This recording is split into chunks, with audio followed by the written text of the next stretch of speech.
नमस्कार श्रोताओं, यह करवा चौथ की सबसे प्रसिद्ध कथा है जो व्रत के नियमों के पालन पर जोर देती है। आइए श्रोताओं, सुनते हैं इस कथा को। एक समय की बात है, वीरवती नाम की एक सुंदर और लाडली रानी थी जिसके 7 भाई थे। करवा चौथ के दिन रानी ने मायके में व्रत रखा, लेकिन निर्जला व्रत के कारण उसकी हालत बिगड़ने लगी। रानी को भूख प्यास से व्याकुल देखकर भाइयों को बड़ा दुख हुआ।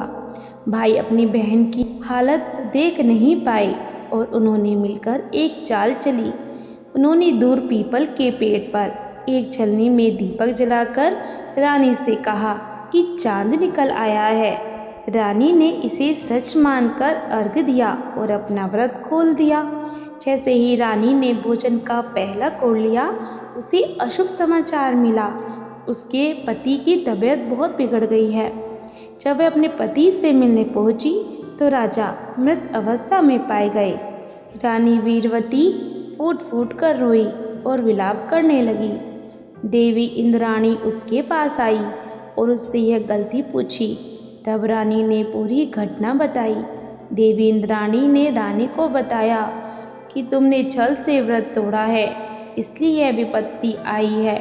उन्होंने रानी को विधि विधान से दोबारा व्रत करने की सलाह दी।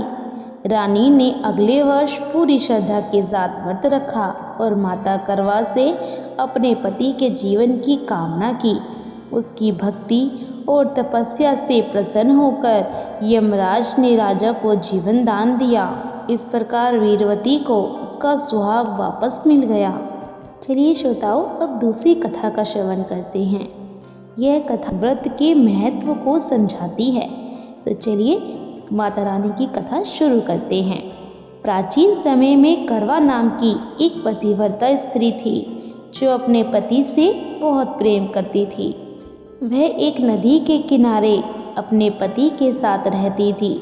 उसका पति नदी में स्नान करने गया और उसी दौरान एक मगरमच्छ ने उसके पैर को पकड़ लिया और उसे नदी में खींचने लगा। पति ने अपनी पत्नी करवा को मदद के लिए पुकारा। करवा दौड़कर आई और बिना डरे तुरंत एक कच्चा धागा लेकर मगरमच्छ को कसकर बांध दिया। मगरमच्छ बंधनों में बंध गया और नदी में ना हिल सका।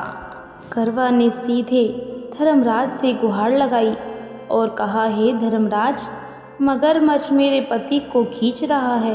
आप इसे इसके पापों के लिए नरक में भेजें और मेरे पति को जीवन दान दें। यमराज ने मगरमच्छ को नगर में भेजने से मना कर दिया, यह कहते हुए कि मगरमच्छ का समय अभी नहीं आया है। यह सुनकर करवा क्रोधित हो गई। उसने यमराज को श्राप देने की धमकी दी कि अगर आपने मेरे पति को मगरमच्छ से मुक्त नहीं किया और मगरमच्छ को नरक नहीं भेजा तो मैं आपको श्राप दूंगी और आपका विनाश कर दूंगी। एक पतिव्रता स्त्री के क्रोध और उसकी तपस्या के बल से भयभीत होकर यमराज ने तुरंत मगरमच्छ को यमलोक भेजा और करवा के पति को दीर्घ आयु का आशीर्वाद प्रदान किया।